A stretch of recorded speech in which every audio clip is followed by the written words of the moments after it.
first thought that came to my mind when I got an email from Pastor Allwine asking me to do this assignment was, yeah, that's not going to happen.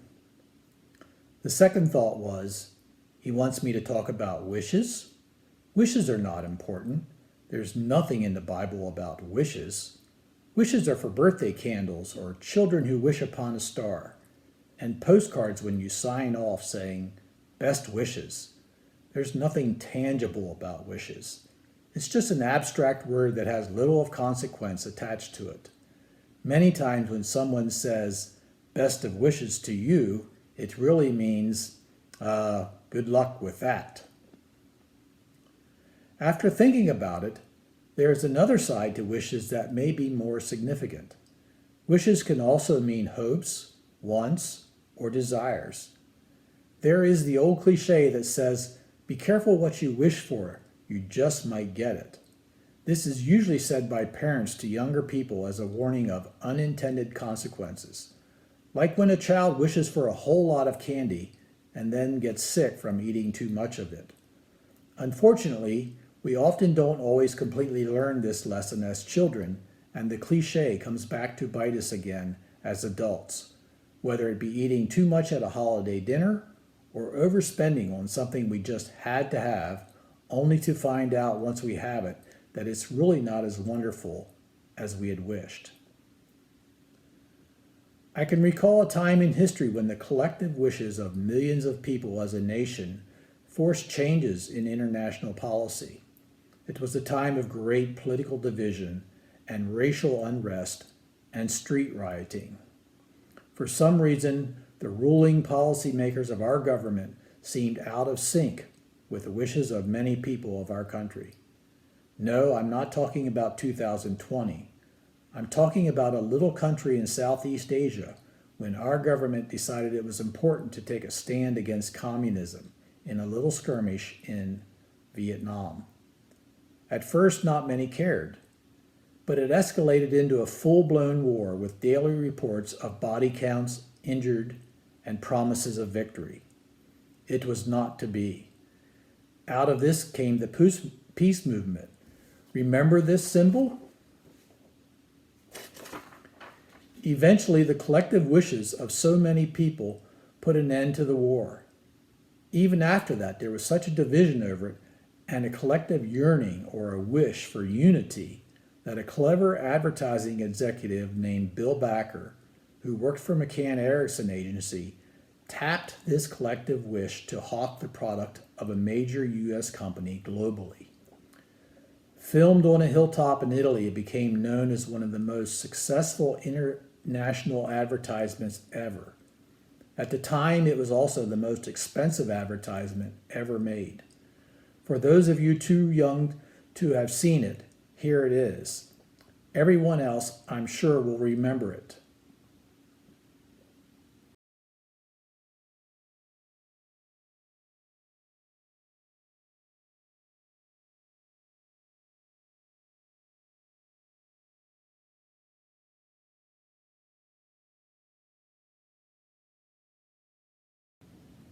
Although the crass commercialism of it may seem jarring, the wishes of that time did have a significant impact on people's lives.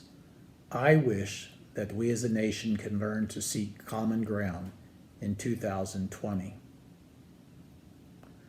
Okay, so I was completely wrong about there being nothing in the Bible about wishes. In fact, probably one of the most well-known rules from the Bible is from Matthew 7, verse 12. One translation says it this way: "Therefore, whatever you wish for men to do to you, you shall also do to them. This is the law and the prophets." Commonly known as the Golden Rule, it is the most basic and universal law of humankind.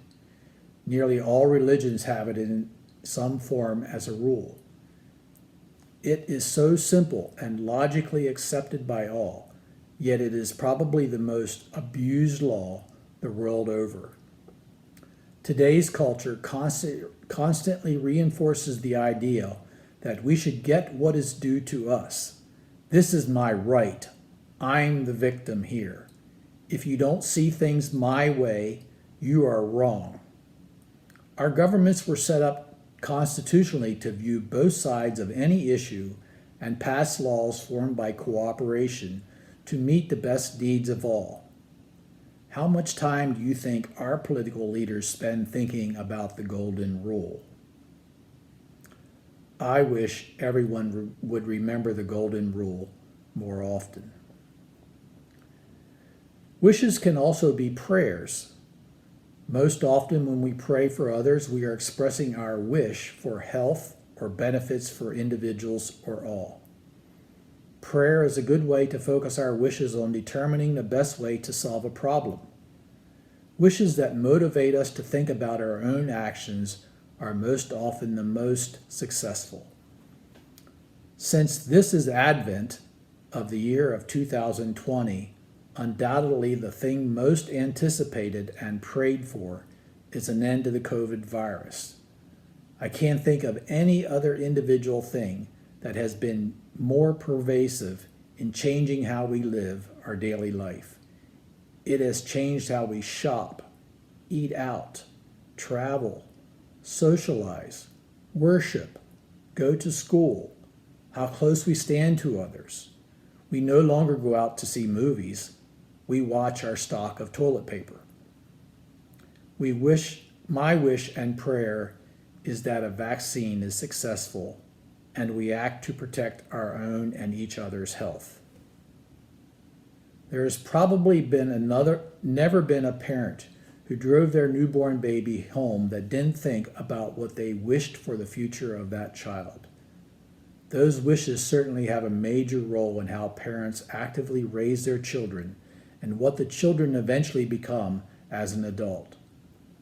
Usually the wishes that form in a teenager's mind sets the foundation for their whole life as to what their career path becomes and often their family life as well. It's natural and satisfying to work to achieve the things that we wish. It is difficult to give up on our wish, even when reality gives us setbacks. My wish is that everyone has the opportunity to seek their wishes. Now that I think about it, wishes and prayers are really important.